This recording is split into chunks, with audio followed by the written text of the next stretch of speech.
So, guys, before now, INEC usually takes a stance when it comes to court proceedings, whether to provide a document or not. But I tell you, things have changed because INEC does not have that power again to say we don't have copies of this, we don't have copies of this. Because when they tell you they don't have a copy of this, you can go to the IREF to get it. And you know, Peter Obi has very smart lawyers. I mean, they made INEC to provide them with certified true copies of the blank copies and the blurred copies, meaning that INEC has proven to the whole world that they are the source of these blank and blurred copies. I tell you, this alone has made Peter Obi's lawyers to be very confident of victory, because with that number of result sheets being blurred, I tell you, there is no hiding place for INEC. Tinubu must be disqualified because that amounts to millions of votes. This cannot be thrown by the side. Don't forget that all this evidence are before the judges. And as it were, the only person that tendered evidence there is Labour Party. Labour Party is saying at least 18,088, which is verifiable, is blurred or blank. If you take it, you see that about 2.5 million votes is losing. From who are you going to remove it from out of these existing votes? The court cannot arbitrarily remove it from everybody. But when they look at the difference between what INEC declared for Tinubu and for Atiku, and they see that it is less than 2.6 million votes, it will be automatic cancellation. And Labour Party is further saying, if you don't want to cancel, there is no other result here other than the one given to us. And do you even know one thing? Because Labour Party's copy is a duplicate copy. The law says that a duplicate copy is as good as a certified copy, because it's a duplicate of the original.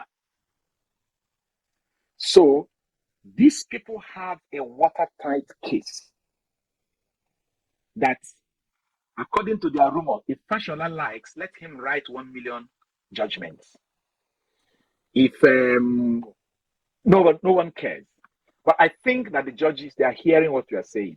To be honest, they are hearing these things we are saying. They have never seen it like this in Nigeria, where everybody is interested in this, our country called Nigeria. We want Nigeria to survive. And that is why we are pushing. So continue where you stop, please. Yes, all eyes on the judiciary. No doubt they know that our eyes are on them, and the eyes of the international community are equally on them. So they don't have option than to give us justice. So talking about the election tribunal, we all know that the APC has come out to say that they don't want Peter Obi. In case if there should be a rerun, they don't want the Labour Party. They don't want Peter Obi to be on the ballot. He said rather Atiku should be given to them for the rerun. Well, you can see what is happening here. The number of ministers that this government has decided to take up. And one keeps wondering, is it that they are trying to plant their soldiers? I mean, people that they'll be using in case if we are to conduct a fresh election or a rerun. Because looking at the number of ministers, Nigerians, at such a time when we don't have money, our economy is dying, people are hungry. The palliative they even promised us, we've not perceived the smell, not to talk of it getting to the people. And look at the number of ministers while we have just 36 states, but look at how many ministers.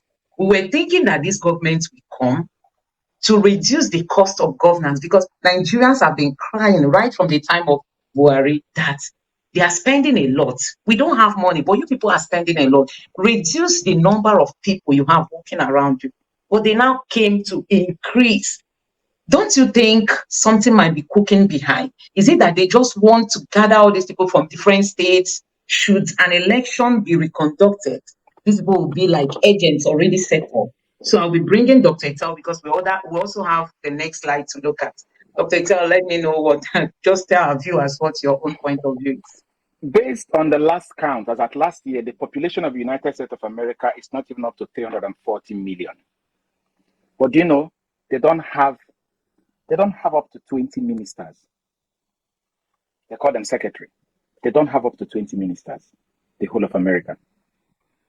And Nigeria has 48.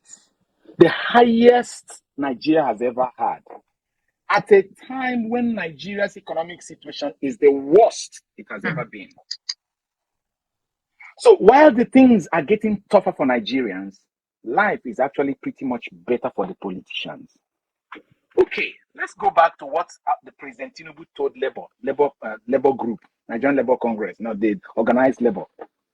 When they asked him about this number of ministers, he said that they should see it as him creating employment. Can you imagine? Can you imagine what our president said with his mouth? So that we should consider it that he's creating employment. And now look at it. If you look at it here now, you will see the number of people. If you add this number, 48 ministers plus 192 brand new cars, 192 brand new cars, 4 per minister. Did you see that video? Did you see that video in Netherlands? An African woman was going to work one day and ran into the prime minister on the street. And she was screaming, look at me, look at me, look at me. I just ran into the prime minister. I just ran into the prime minister. Prime minister, as it were, is like the head of government, is the head of government. You remember Boris Johnson before he left government, when he was the prime minister, he rode his bicycle into African shop to go and buy things. And the guys in the shop were screaming. Look, they were taking pictures with him. They couldn't believe it was him. He came to his bicycle where he tied his bicycle. They rushed to take picture with him, and he climbed the bicycle and drove off. This is the head of the government of a country where all of them are coming to do what?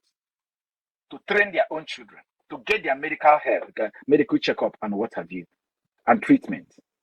And this is the quality of life. It is said that Nigerian politicians, especially the legislatures, is the second highest paid legislatures in the whole world. I've forgotten the name of the other one in Asia, one of the Asian countries, who is the toppest. Now, they are going to spend this money. Somebody said it and I believe it. They are preparing for election. They're already buying them. They're already spreading it. Because all these 4 cars will be deployed for campaign. They will come to intimidate people.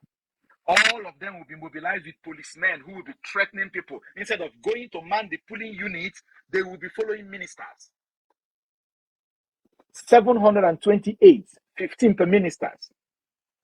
240 security personnel, 5 per ministers. They are preparing for election. And president said that he's creating job. That is, we should consider it as him creating job. That is, our president is saying that after desiring to be president for almost a decade plus, the first port of call that occurred to him on how he will create job is a political appointment.